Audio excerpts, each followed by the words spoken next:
everyone, welcome back to my YouTube channel English with Pinky. Before moving on to the video, do not forget to press the subscribe button down here and to click the bell button. Let's go for today's video. Dare.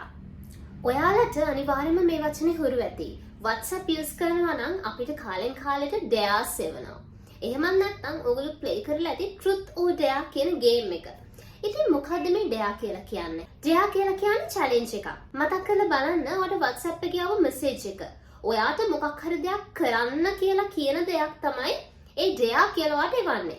ඉතින් මේ වචනේ පාවිච්චි කරන්න විදි කීපයක් තියෙනවා. අපිට දාන්න පුළුවන් sentence patterns කීපයක් තියෙනවා. අද අපි කතා කරන්න යන්නේ ඒක ගැන. How dare you talk to me like that? ඔයාට කොහෙන් ආපු හයියක්ද මට එහෙම කතා කරන්න? How dare you? ඒ කියන්නේ ඔයාට කොහෙන් ආපු හයියක්ද? මෙන්න මේ sentence pattern එකත් ඔයාට ඔයාගේ එදිනෙදා ජීවිතේ use කරන්න පුළුවන්. හැබැයි එක දෙයක් මේ pattern එක use කරද්දී අපි hina වෙවි එහෙම කියන්නේ how dare you එහෙම කියන්නේ නැහැ.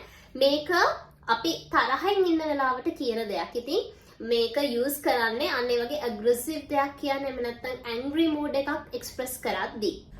I dare you to wear that dress to that party. මම ඔයාට challenge කරනවා ඒ ඇඳුම පාටි එකට අඳින්න කියලා. I dare you to.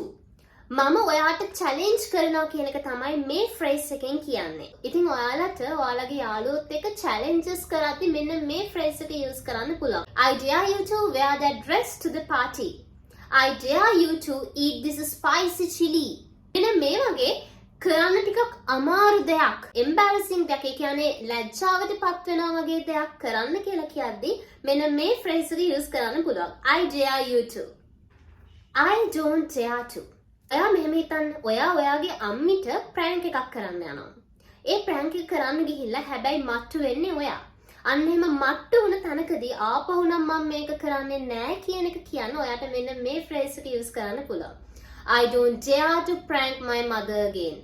ආයෙ නම් මම මෙහෙම risk එකක් ගන්නේ නැහැ කියන එක තමයි මේකේ තේරුම. You don't dare.